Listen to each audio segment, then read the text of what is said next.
Seigneur vous bénisse richement. C'est... Je vais relire ce texte que nous avons donné en introduction. Je pense que vous avez eu le temps de le lire. La première partie, bon, moi je vais commencer au verset 17, mais on peut aller commencer par le premier verset. Je vous exhorte donc, l'apôtre Paul exhorte, comme le font tous les serviteurs de Dieu. Il dit, le prisonnier dans le Seigneur a marché d'une manière digne de la vocation qui vous a été adressée. Amen. En toute humilité et douceur, avec patience, vous supportant les uns les autres avec amour. Amen. Vous efforçant de conserver l'unité de l'esprit par le lien de la paix. Amen. Si nous nous arrêtons un petit moment là-dessus, vous allez comprendre quelle est la vie requise pour ceux qui sont en Christ. Un chrétien, c'est un homme spécial. Une chrétienne, c'est une femme spéciale. Ce n'est pas n'importe qui. C'est quelqu'un qui a les qualités de Jésus dans sa vie. Il a, comment je peux dire, il est le représentant de Jésus. Sa vie, il est le représentant de Jésus. Quand vous prenez Philippiens chapitre 1er, où est-ce que je suis? Non, Philippiens chapitre 2. Au verset 5. Ayez en vous les sentiments qui étaient en Jésus-Christ. Ayez en vous. C'est en moi que les sentiments qui étaient en Jésus-Christ doivent habiter. Jésus était un homme humble. Il était compatissant. Il était miséricordieux. Il était plein d'amour. Regardez comment Jésus va vivre avec Judas jusqu'au dernier jour. Il le connaissait. Il savait qui il était. J'ai toujours pensé à cette scène-là où chaque apôtre demande au Seigneur, est-ce moi, Seigneur? Jésus le savait, il le connaissait. Et même quand Judas arrive pour l'embrasser, Jésus sait que cet homme a déjà touché l'argent pour me trahir. Mais regardez comment il a laissé Judas à ses côtés jusqu'au dernier jour. Notre Dieu est plein de bonté et de miséricorde. Notre Dieu est plein d'amour et de grâce. La Bible dit qu'il est lent à la colère, riche en bonté, riche en miséricorde. Et ses enfants doivent aussi avoir les mêmes qualités. C'est ce que la Bible dit. Ayez en vous les sentiments qui étaient en Jésus-Christ.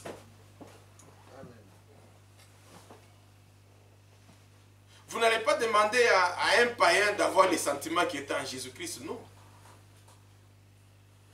Vous avez le temps de lire. Ils ont l'intelligence obscurcie.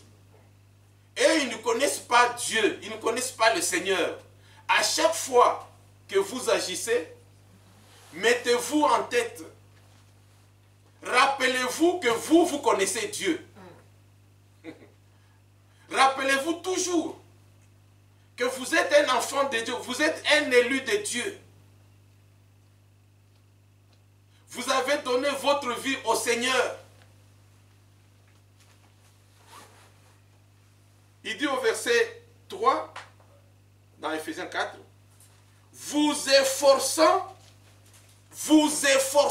c'est-à-dire, chacun doit faire un effort, vous efforçant, de conserver l'unité de l'esprit par le lien de la paix. Le lien de la paix. À propos de la paix, regardez ce que la Bible dit ici, dans ce passage que vous connaissez très bien.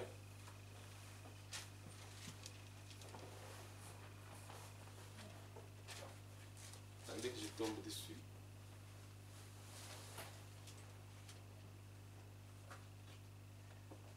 Le passage d'Hébreux au chapitre 12, que vous connaissez très bien.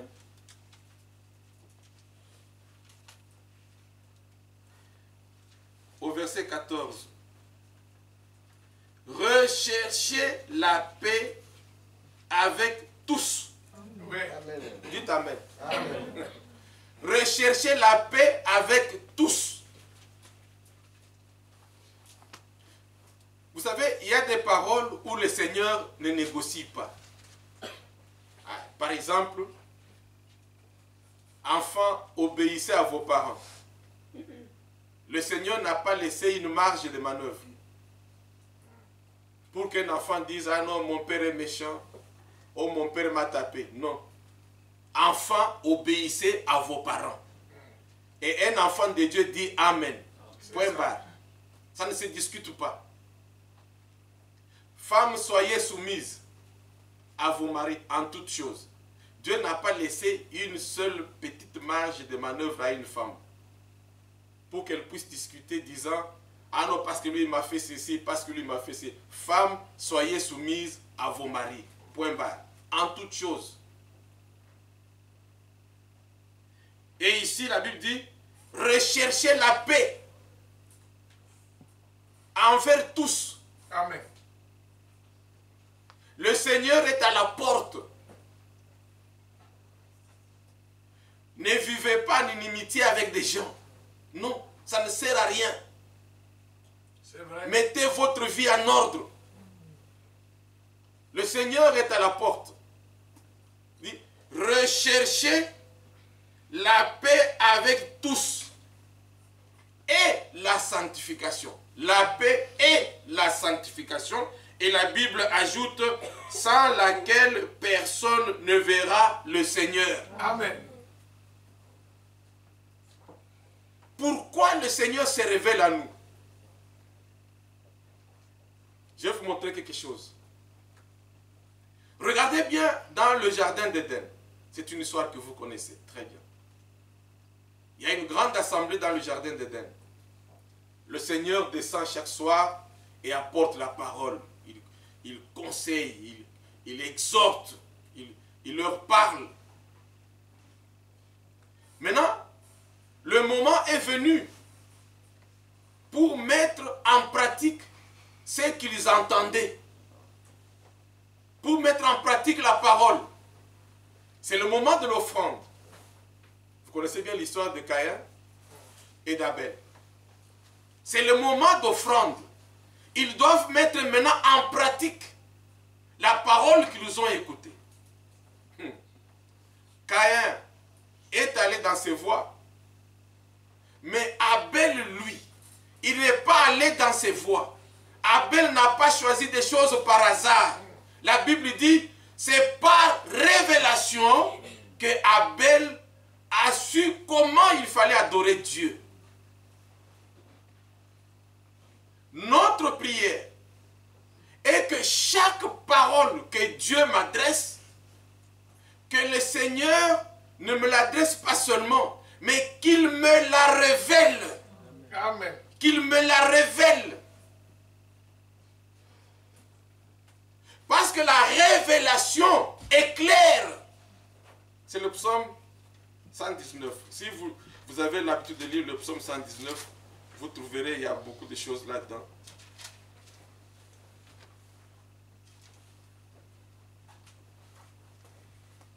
Le verset 130. 129 et 130. Écoutez. Tes préceptes sont admirables. Aussi, mon âme les observe. Amen. Pourquoi mon âme les observe? La révélation de tes paroles est claire.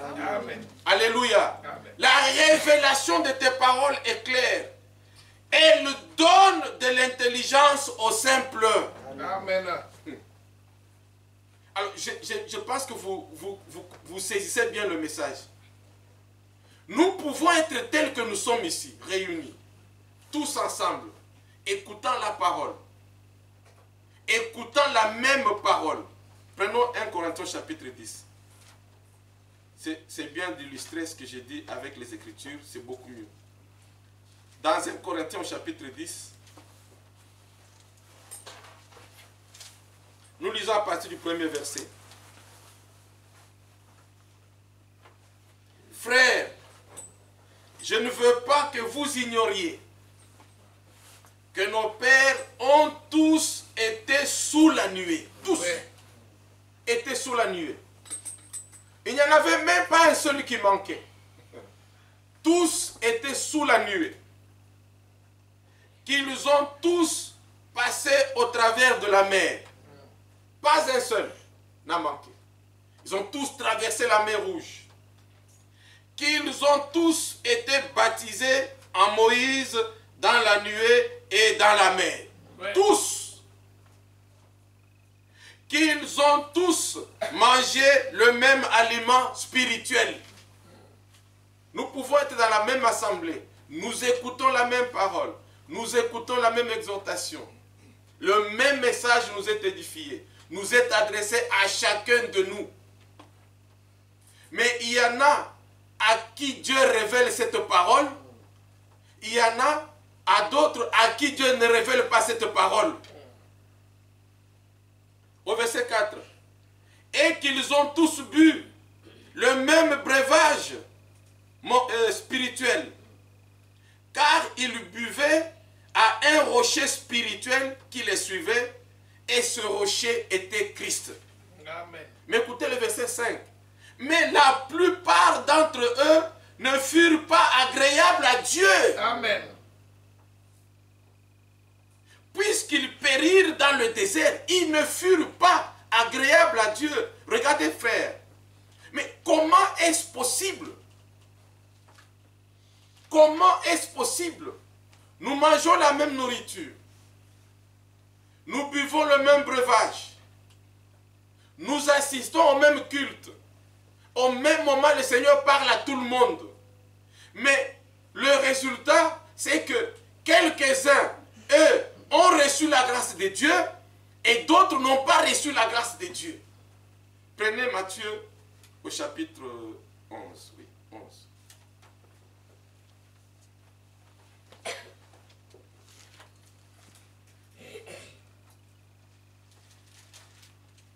Matthieu chapitre 11.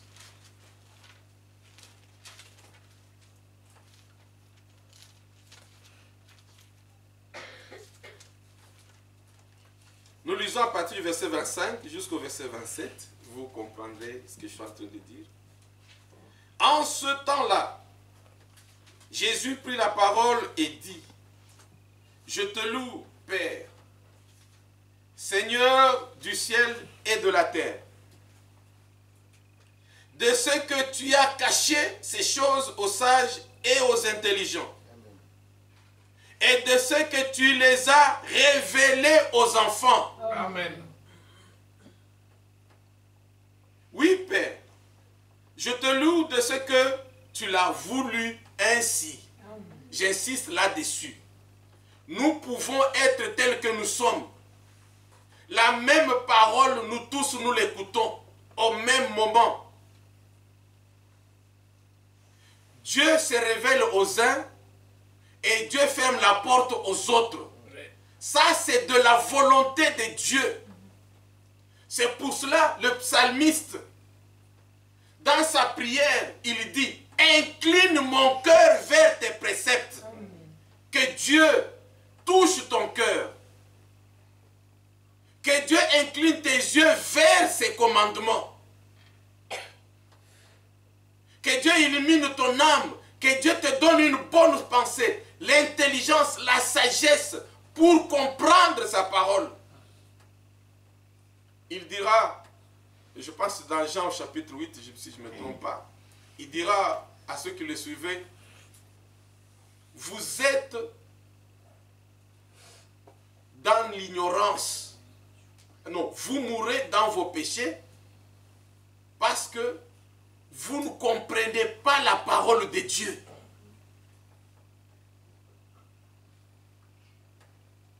Quand la parole est prêchée et que vous ne la comprenez pas, vous ne pouvez pas mettre en pratique quelque chose que vous ne comprenez pas. Nous irons dans Matthieu 13, peut-être c'est là où nous aurons l'éclaircissement. Il dit, oui Père, je te loue de ce que tu l'as voulu ainsi. C'est ça. Au verset 27. Toutes choses m'ont été données par mon Père. Et personne ne connaît le Fils si ce n'est le Père. Personne non plus ne connaît le Père si ce n'est le Fils. Et c'est lui à qui le Fils veut bien le révéler. Amen. Alléluia. Amen. Personne ne connaît le Fils si ce n'est le Père. Il l'a dit. Dans Matthieu chapitre 3, lors du baptême de Jésus, les cieux se sont ouverts, une voix est descendue du ciel, celui-ci est mon Fils bien-aimé, en qui j'ai placé toute ma confiance. Écoutez-le. Et personne non plus ne connaît le Père, si ce n'est le Fils. Ouais. Pas seulement le Fils, et aussi celui à qui le Fils voudra bien le révéler. Amen. Dans Jean au chapitre 14, vous connaissez bien l'entretien de Jésus, c'est l'un des derniers moments du Seigneur avec ses disciples. Au premier verset, le Seigneur dit que votre cœur ne se trouble point. Je m'en veux vous préparer une place à chacun de vous. Parce qu'il y a beaucoup de places dans la maison de mon Père. Et quand j'aurai terminé, je reviendrai pour vous prendre. Afin que là où je suis, vous y soyez aussi. Ouais. Mais écoutez maintenant ce que le Seigneur va dire. J'aimerais vraiment que nous puissions, tout à l'heure si j'oublie, rappelez-moi qu'on a dans Matthieu chapitre 13. Allons d'abord dans Jean 14.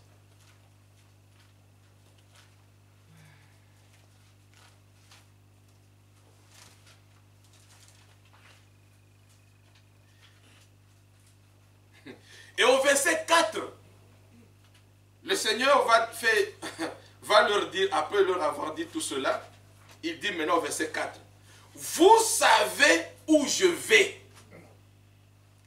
et vous en savez le chemin. Donc, vous savez où je vais, et vous en savez le chemin. Thomas lui dit, Seigneur, nous ne savons où tu vas. Comment pouvons-nous en savoir le chemin? Si tu me dis que tu vas à l'aéroport Charles de Gaulle et que tu me demandes par où je peux passer, comme je sais où tu vas et comme je connais les différentes routes qui vont à Charles de Gaulle, je peux maintenant vous dire, prends telle route, prends telle route, prends telle route.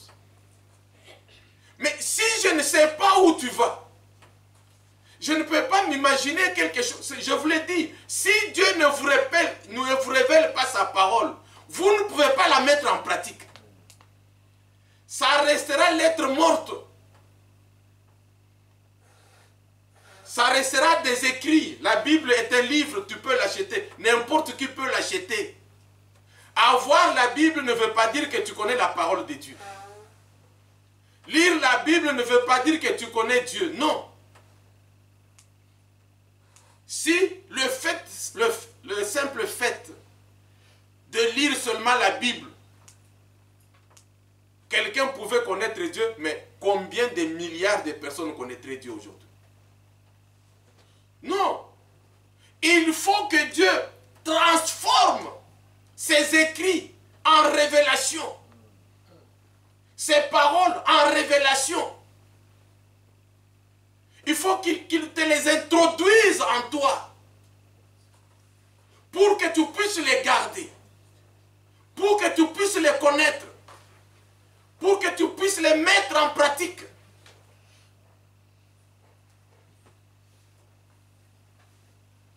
Il dit, et c'est lui à qui le Fils voudra bien le révéler.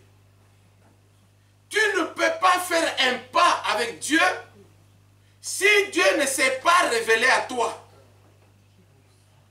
On commence avec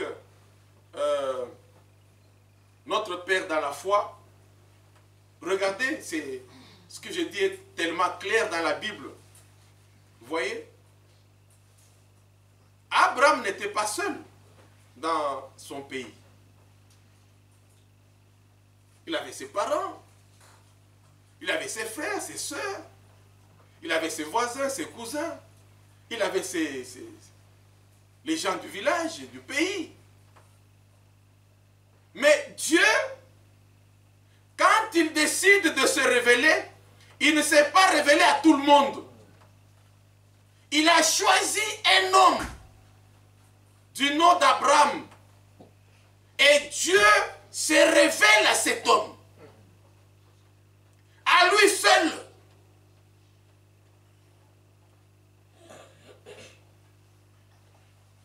Vous connaissez le témoignage de l'apôtre Paul? Vous allez dans Actes des Apôtres au chapitre 26, vous trouvez, il a donné aussi ce témoignage dans Actes des Apôtres et dans d'autres passages. Il dit, j'étais sur le chemin de Damas. Il n'était pas seul sur le chemin de Damas. Il était en compagnie. Quand la lumière les a tous frappés, tous sont tombés par terre. C'est ça. Tous sont tombés par terre.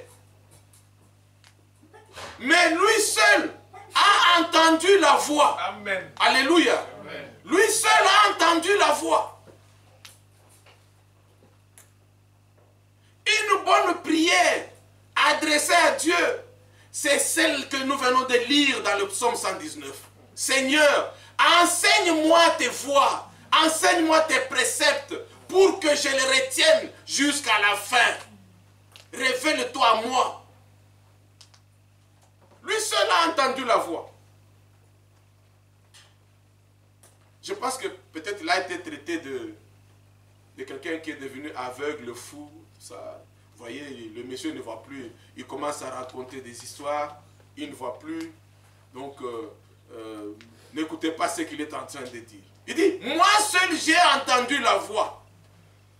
Et quand il a entendu la voix, il a reconnu qu'il était le Seigneur.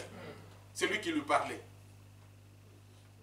Parce que le Seigneur parle toujours par le feu. Il y avait une grande lumière. Lui, Paul a reconnu. Dieu connaît ses enfants et ses enfants le connaissent. Oui. Tu ne peux pas passer à côté.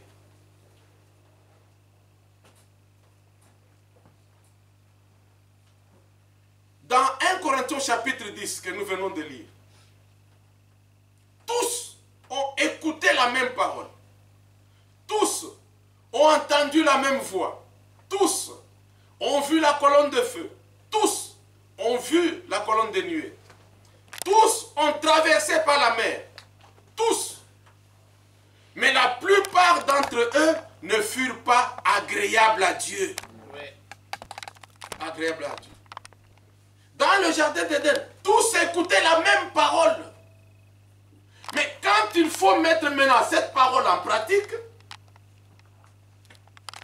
la révélation intervient. Abel, la Bible dit, c'est par révélation que Abel se met debout, il attrape un agneau. Il égorge un agneau. Il fait couler le sang de l'agneau. Parce que Dieu avait déjà immolé un agneau avant la fondation du monde. Cette révélation était conforme au projet de Dieu, était conforme à la volonté de Dieu. Une révélation ne peut pas contredire les Saintes Écritures. C'est ça. Ne peut pas.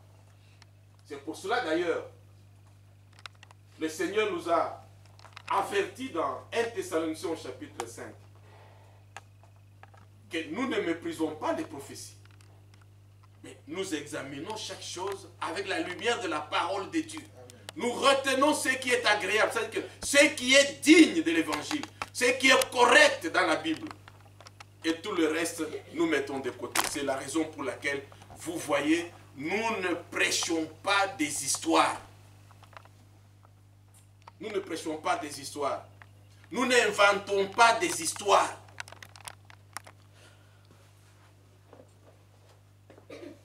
Nous essayons, nous nous efforçons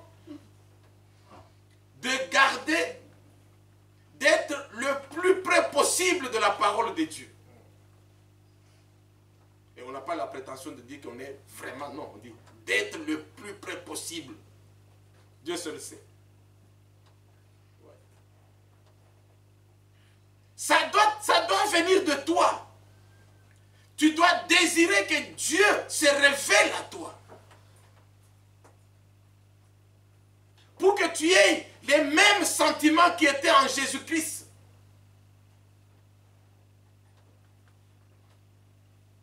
Et que tu ne vives pas comme un païen. Quand il s'agit d'insulter les gens, tu es parmi les gens qui insultent les autres. Quand il faut critiquer, tranquillement, même il n'y a rien qui te reproche. Tu peux critiquer quelqu'un toute la journée, et le soir, tu manges, tu dors tranquillement. Rien ne te reproche. Dis, ayez les mêmes sentiments les uns envers les autres. Soyez humbles. Supportez-vous les uns les autres. Frère Jean-Marie, avant que j'aille dans Matthieu 13, Frère Jean-Marie a pris le verset 20 d'Éphésiens 4, tout à l'heure, dans la parole d'introduction. Éphésiens 4, le verset 20. Après avoir démontré à partir du verset 17 jusqu'au verset 19, comment sont les incroyants, parce qu'ils n'ont pas la révélation de la parole, leur intelligence est obscurcie, leurs pensées sont obscures, ils ne connaissent pas Dieu, vous ne pouvez pas leur demander de mettre en pratique des choses qu'ils ne connaissent pas. Et au verset 20, la Bible dit, mais vous, ce n'est pas ainsi que vous avez appris Christ. Amen. Non.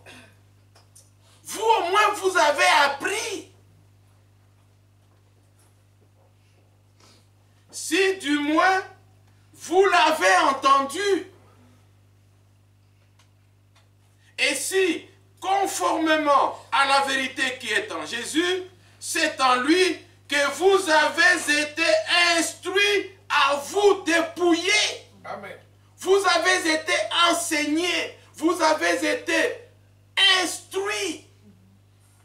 Vous avez été éduqués. Les enfants de Dieu sont éduqués par la parole de Dieu. C'est ça.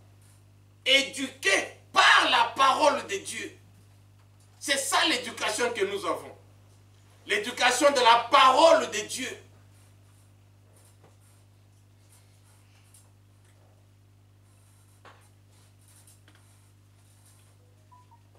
Alors je ne sais pas, je pense que dans Jacques, il y a un verset. Je voudrais le lire, je pense dans le livre de Jacques. Si je ne me trompe pas.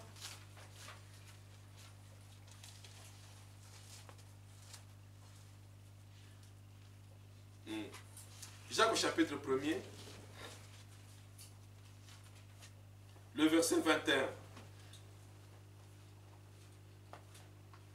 C'est pourquoi, rejetant toute souillure et tout débordement de méchanceté, recevez avec douceur la parole qui a été plantée en vous. Amen.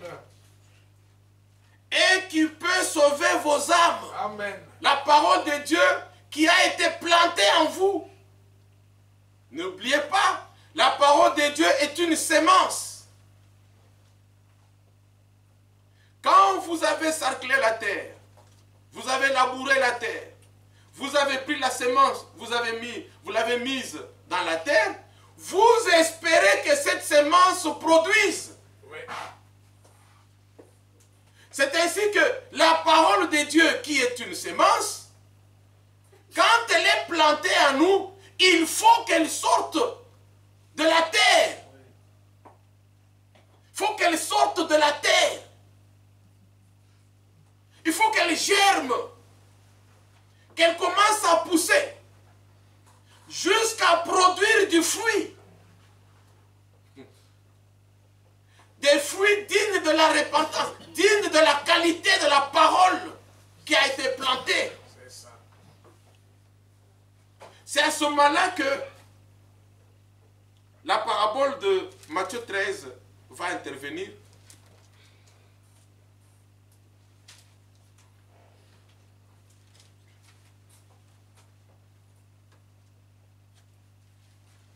Allons dans Matthieu 13.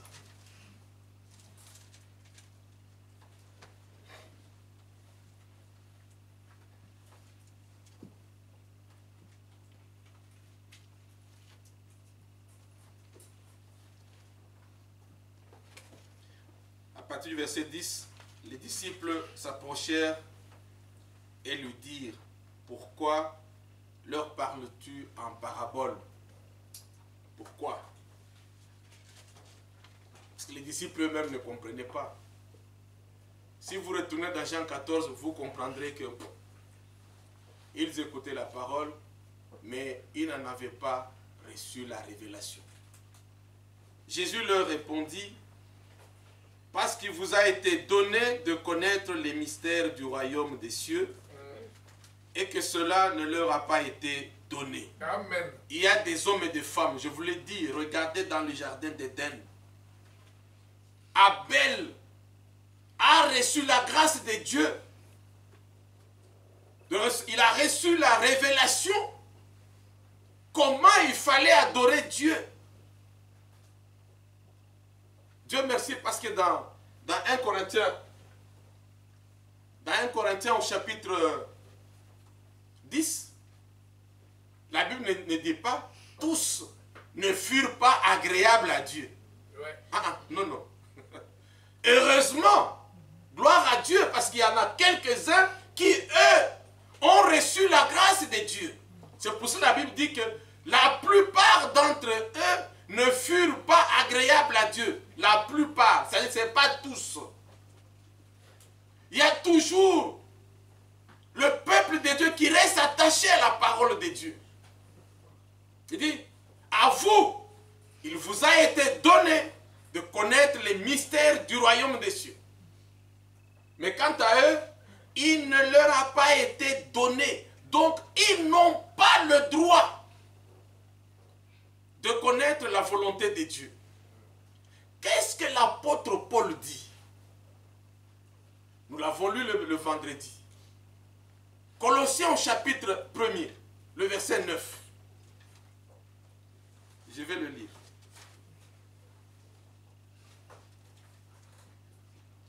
Colossiens au chapitre 1er, le verset 9.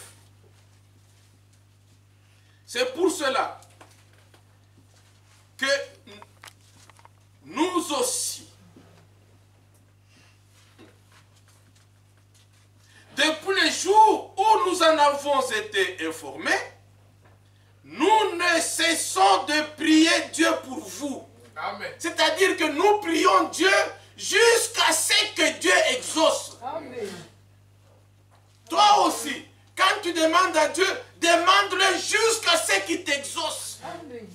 Que tu sentes vraiment que ton cœur est tourné vers la parole de Dieu. Que tes yeux sont inclinés vers la parole de Dieu. Pourquoi nous ne cessons de prier pour vous? Nous demandons que vous soyez remplis de la connaissance de sa volonté en toute sagesse et intelligence spirituelle. Amen. Quand vous connaîtrez Dieu, quand vous connaîtrez, vous aurez la sagesse et l'intelligence, alors s'accomplira le verset 10. Pour marcher d'une manière digne du Seigneur. Amen. Et lui être entièrement agréable. Amen. Pourquoi Dieu se révèle à nous? Dieu se révèle à nous pour que nous puissions marcher d'une manière digne de la parole. C'est pour cela, dans le livre que nous avons lu tout à l'heure là, je ne m'appelle plus si c'est Galate ou quoi, où le Seigneur dit, que c'est Éphésiens non, que nous avons lu tout à l'heure. Hein? On a lu un verset, le premier verset. Éphésiens chapitre 1er, c'est ça? Non. Pardon? Jean 14. Non. C'est dans l'évangile, dans les épîtres.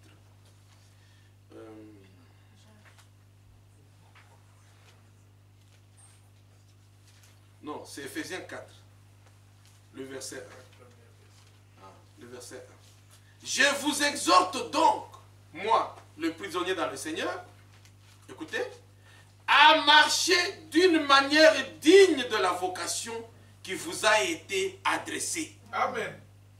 Mais auparavant,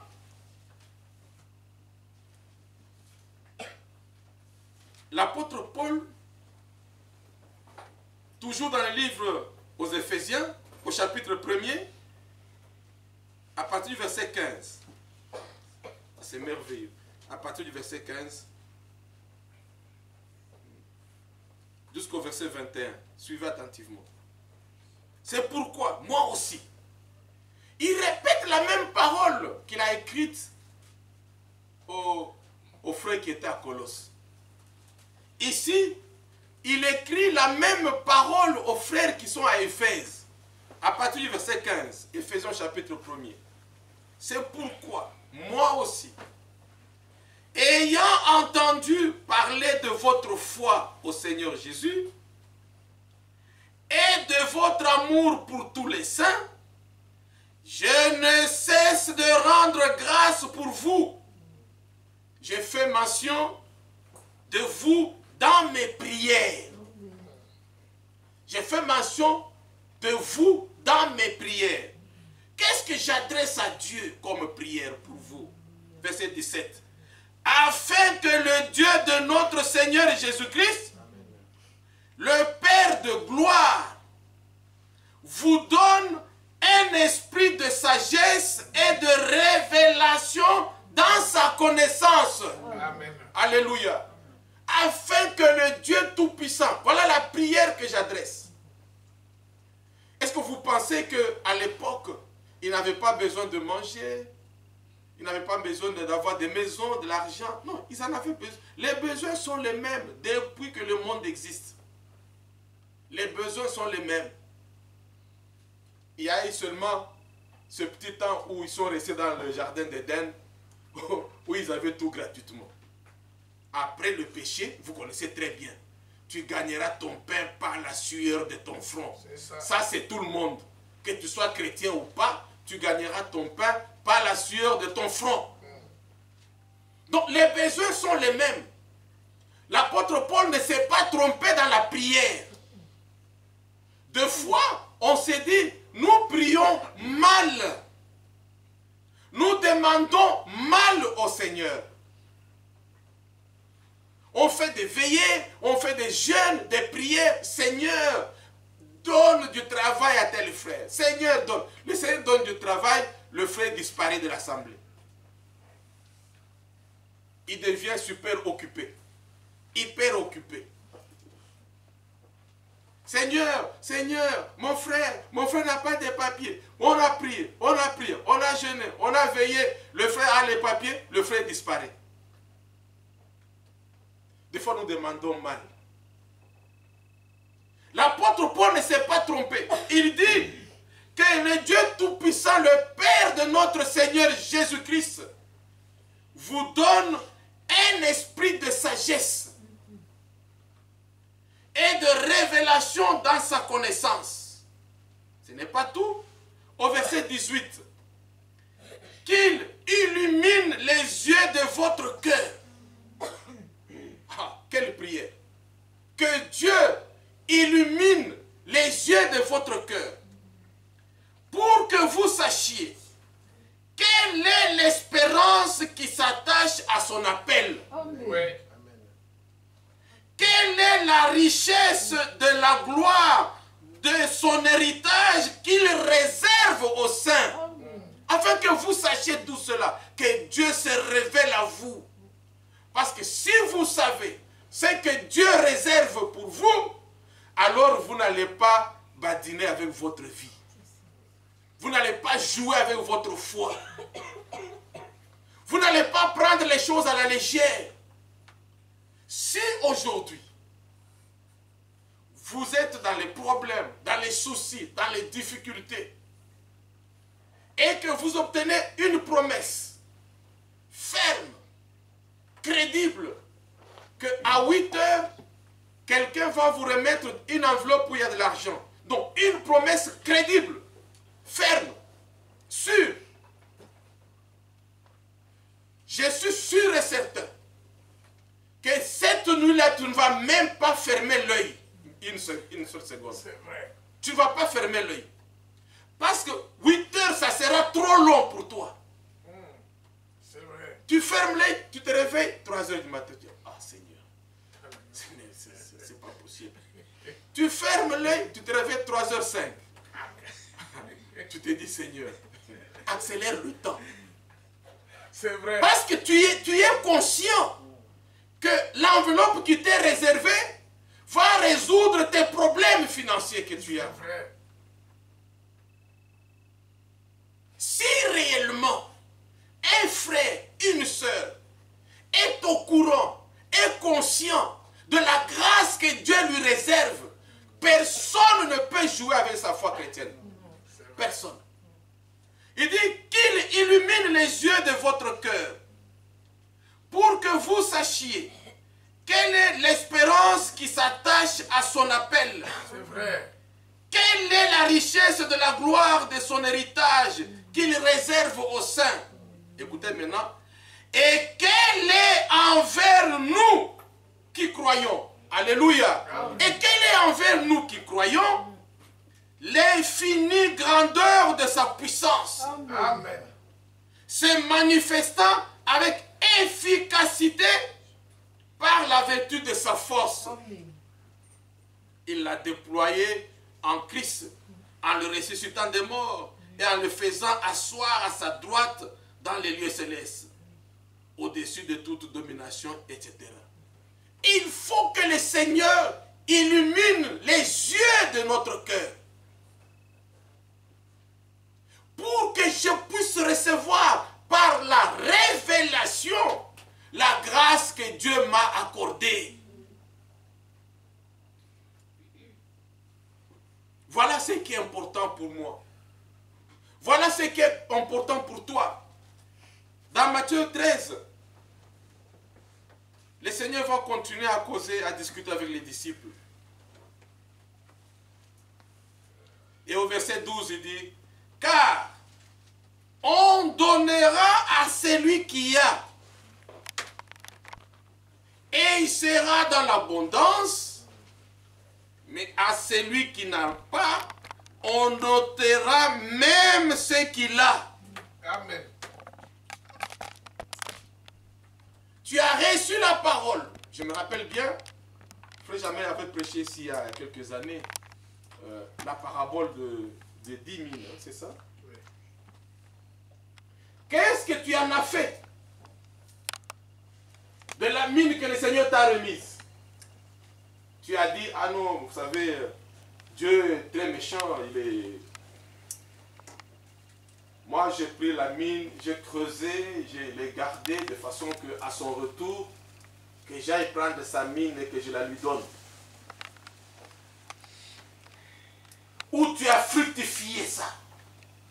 Qu'est-ce que tu en as fait de la parole que tu écoutes? Tu en fais quoi?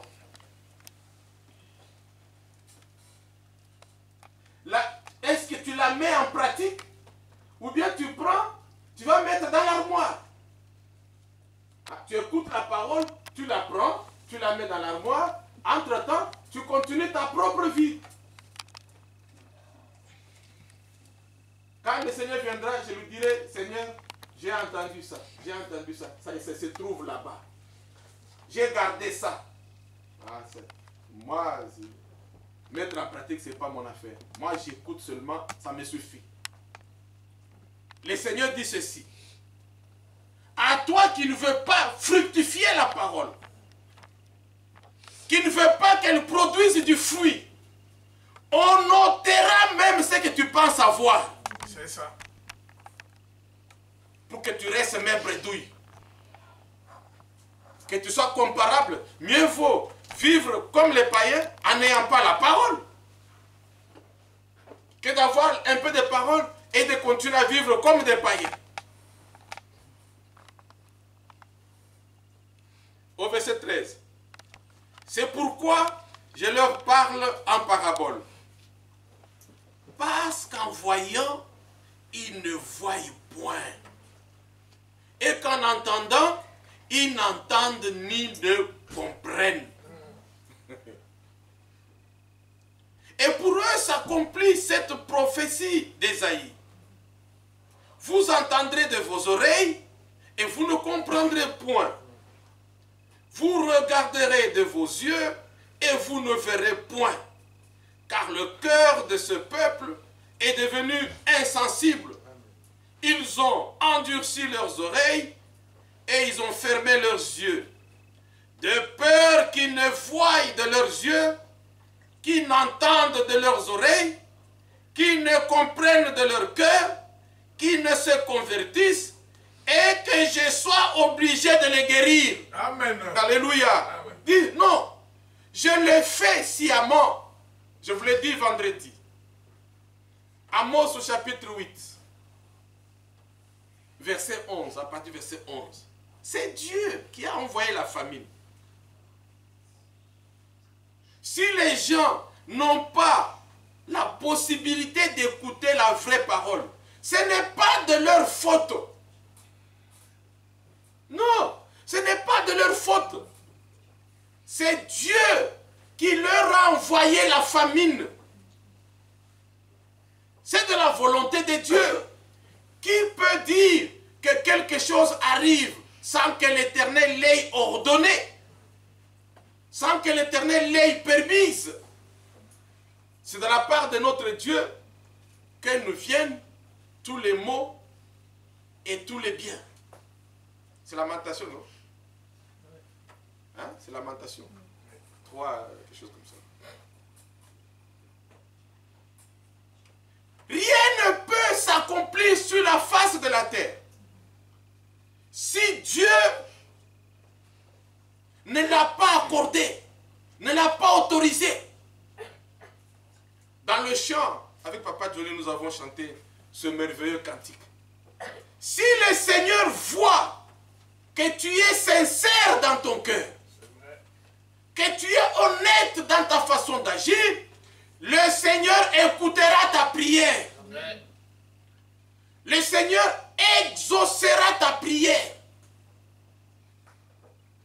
Le Seigneur te révélera sa parole parce que tu la lui demandes. Hein? C'est écrit, je pense dans Jacques, que celui qui manque la sagesse, il la demande, mais qu'il la demande avec foi. C'est ça. Hein? Qu'il la demande avec foi. Si le Seigneur voit que vous tenez coûte que coûte à à marcher dans l'intégrité de sa parole, que vous tenez coûte que coûte à vivre une vie digne de l'évangile, que vous tenez coûte que coûte, vous voulez vraiment, alors le Seigneur se révélera à toi. Il viendra. Abraham, sors de la maison de ton père. Sors de la maison de ta patrie. Va vers le pays que je t'indiquerai. Abraham, le croyant, il n'a pas discuté avec Dieu. Il n'a pas marchandé avec Dieu. Il n'a pas raisonné. Avec Dieu, on ne raisonne pas. Avec Dieu, on croit. On écoute. On croit. On aime ce que Dieu a dit. Même si ça vient me perturber dans ma vie. Comme c'est Dieu qui l'a dit, je le crois, je l'aime. Enseigne-moi tes commandements. Pour que je fasse quoi? Pour que je les aime. Et je les garde jusqu'à la fin. Quand Dieu se révèle à nous, c'est pour que nous puissions aimer sa parole. Vous savez, dans Jean au chapitre... C'est 14, non? Oui, Jean 14, merci. 2 versets dans Jean 14. Ne l'oubliez pas. Le verset 15 et le verset 24. Jean 14, le verset 15 et le verset 24. Le verset 15. Si vous m'aimez, gardez mes commandements. Verset 24. C'est lui qui ne m'aime pas, ne garde pas mes paroles. Et la parole que vous entendez n'est pas de moi, mais du Père qui m'a envoyé. Oh Seigneur, je t'aime. Parce que tu as eu du travail. Là, tu déclares que tu aimes Dieu. Parce que tu as mangé, tu déclares que tu aimes Dieu. Parce que tu as eu tes papiers, tu déclares que tu aimes Dieu. Parce que tout va bien dans la vie, tu déclares que tu aimes Dieu. Moindre petit problème, c'est à ce moment-là qu'on verra si tu aimes réellement Dieu. Moindre petit problème, la tristesse s'installe. La fatigue s'installe. La négligence s'installe. L'égoïsme s'installe, tout s'installe parce qu'il y a un petit problème. Là, tu oublies Dieu. Tu ne peux pas dire que tu aimes Dieu. Entre-temps, sa parole, tu n'aimes pas. Dis, c'est lui qui m'aime. Il garde mes commandements. Et celui qui ne m'aime pas, c'est tout à fait normal qu'il ne puisse pas garder mes commandements. Le Seigneur dit clairement, je leur prêche, je leur parle en parabole. Vous comprendrez pourquoi j'ai pris 1 Corinthiens 10. Ils écoutaient tous la même parole. Mais cette même parole, c'est comme l'image, le jour où l'armée de Pharaon a rejoint les enfants d'Israël avant la traversée de la mer Rouge. Ils ont commencé à crier dans toutes les langues. Ah, Moïse, Moïse, regardez, regardez.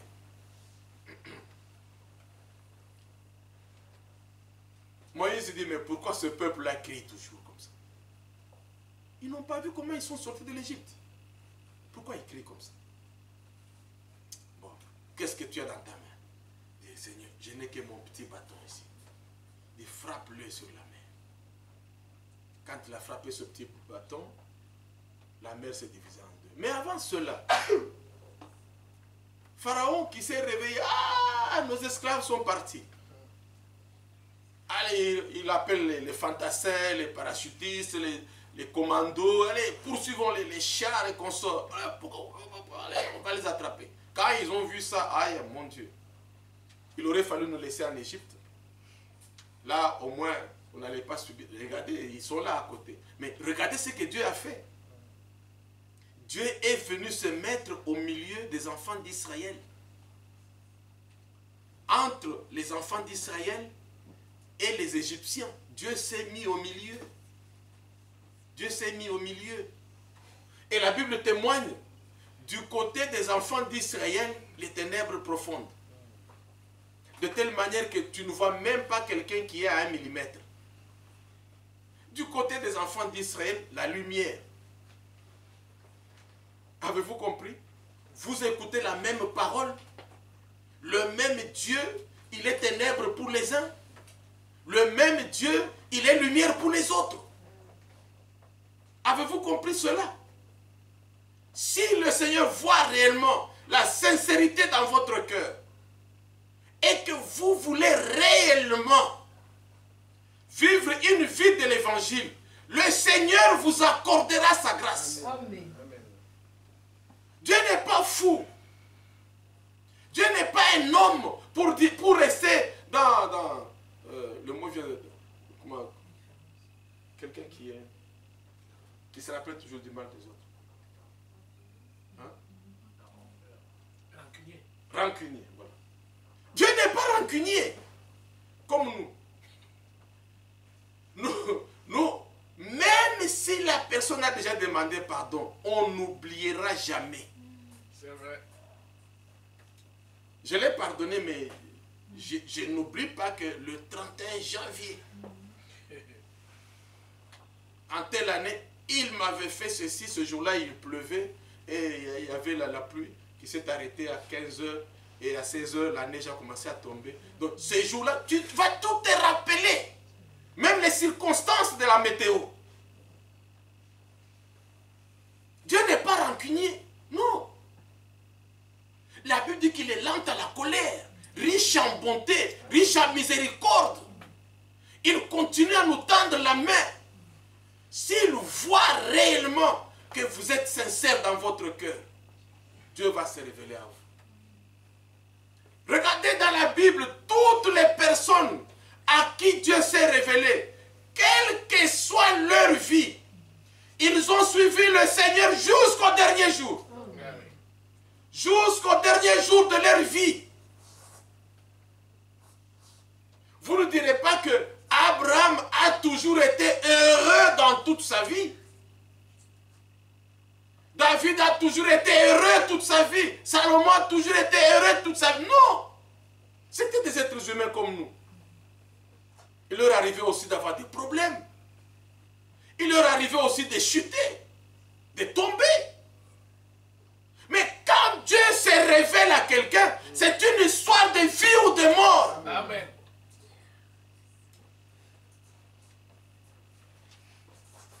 Alors il dira au verset 16, nous sommes retournés dans Matthieu 13. Il dira au verset 16, mais heureux sont vos yeux, parce qu'ils voient. Alléluia. Amen. Si vos yeux voient, vous allez dire Amen. Heureux sont vos yeux parce qu'ils voient. Amen. Heureuses sont vos oreilles parce qu'elles entendent. Je vous le dis en vérité, beaucoup de prophètes et de justes ont désiré voir ce que vous voyez et ne l'ont pas vu. Entendre ce que vous entendez et ne l'ont pas entendu. Vous donc, écoutez ce que signifie la parabole du semeur. Il commence maintenant à leur expliquer ce que signifie la parabole du semeur. Parce que c'était une parabole pour tout le monde. C'était un mystère. Il faut que le Seigneur lève ce mystère. Il faut que le Seigneur vous révèle sa parole. Il dit au verset 19, lorsqu'un homme écoute la parole du royaume et ne la comprend pas.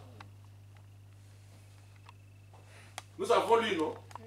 Si vous écoutez la parole, vous ne la comprenez pas, vous ne la fructifiez pas, vous ne la mettez pas en pratique, le jour viendra où le Seigneur viendra prendre même ce que tu penses avoir pour que tu restes même bredouille. Parce que tu ne fructifies pas la parole. Parce que tu ne la mets pas en pratique. Lorsqu'un homme écoute la parole du royaume et ne la comprend pas, le malin vient et enlève ce qui a été semé dans son cœur. Cet homme est celui qui a reçu la semence le long du chemin. Avez-vous compris? 1 Corinthiens 10. Ils écoutaient la même parole. Avez-vous compris ce qui s'est passé dans le jardin d'Éden? Ils écoutaient la même parole. Et ça, c'est la même chose aussi aujourd'hui. Nous pouvons écouter la même parole, mais tout dépend de votre attitude. Tout dépend de ce qui est dans votre cœur. Ce que vous avez décidé. Avez-vous décidé de vivre une vie digne de l'évangile? Le Seigneur sera avec vous. Avez-vous décidé de confier votre vie au Seigneur? Le Seigneur vous aidera. Avez-vous décidé d'abandonner la vie mondaine, la vie des païens? Le Seigneur vous aidera. Mais si vous aimez toujours votre mauvaise vie, vous l'appréciez, vous l'aimez, vous la cajolez, vous la gardez, vous la mettez en pratique, mais qu'est-ce que Dieu viendra faire dans votre cœur? Il viendra faire quoi? Rien du tout. Vous comprendrez que la plupart d'entre eux ne furent pas agréables à Dieu. Et pourtant, ils écoutaient la même parole. Celui qui a reçu, le verset 20, la semence dans les endroits pierreux, c'est celui qui entend la parole et la reçoit aussitôt avec joie. Mais il n'a pas de racine en lui-même. Il croit pour un temps. Et dès que survient une tribulation ou une persécution à cause de la parole, il y trouve une occasion de chute.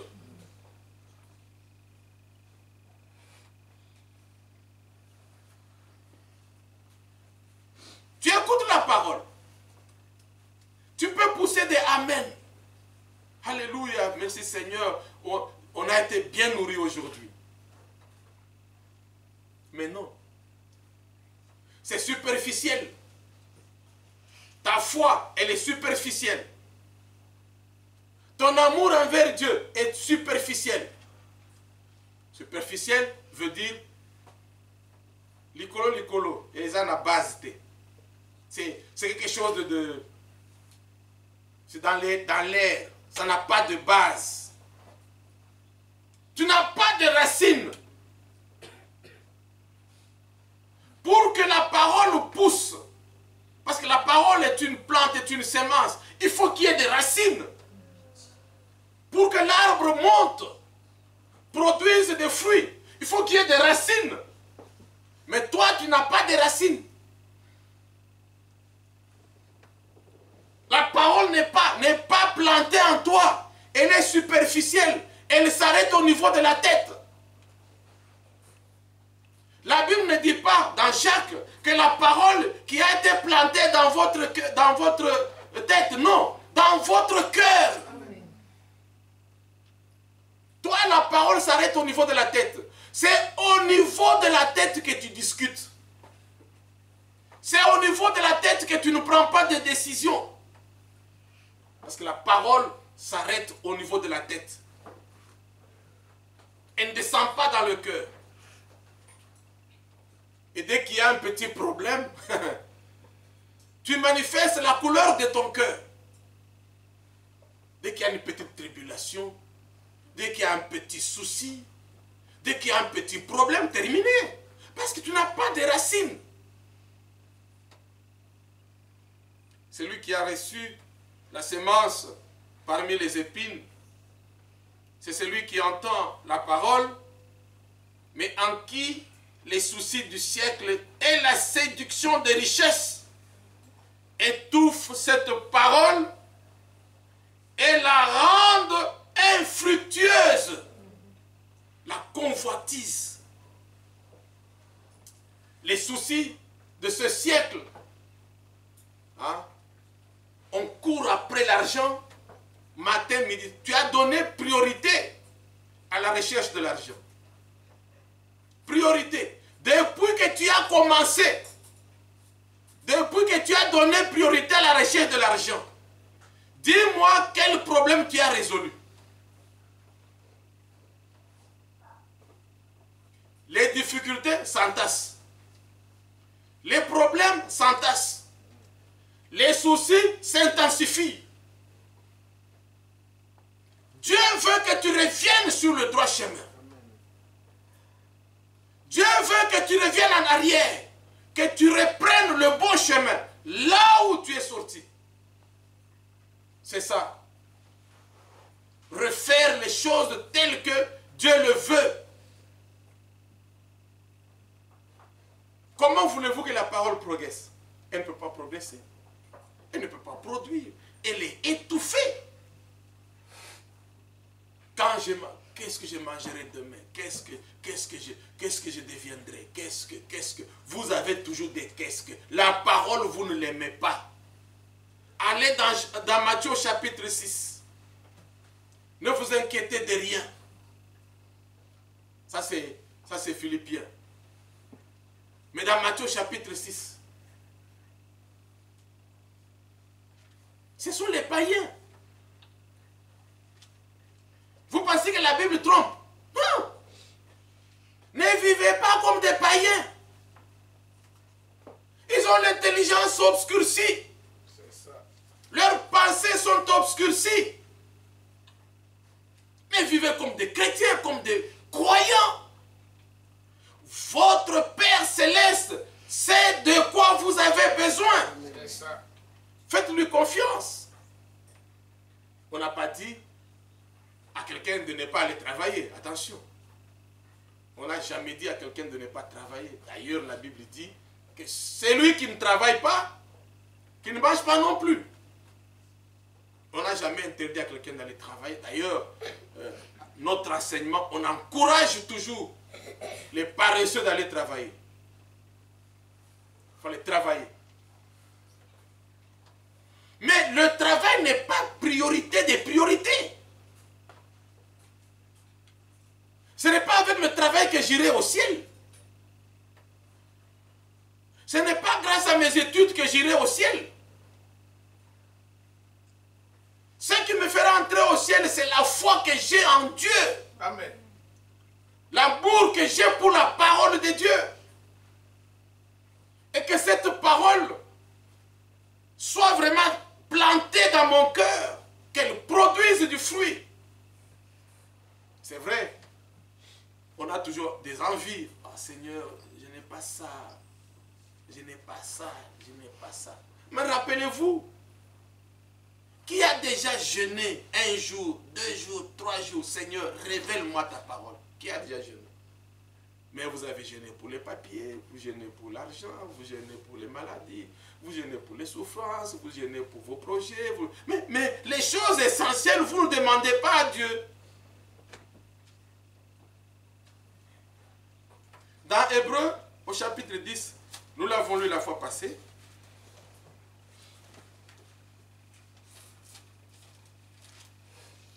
C'est merveilleux. Dans Hébreux chapitre 10, est-ce que c'est 10? Oui, c'est 10. À partir du verset 19,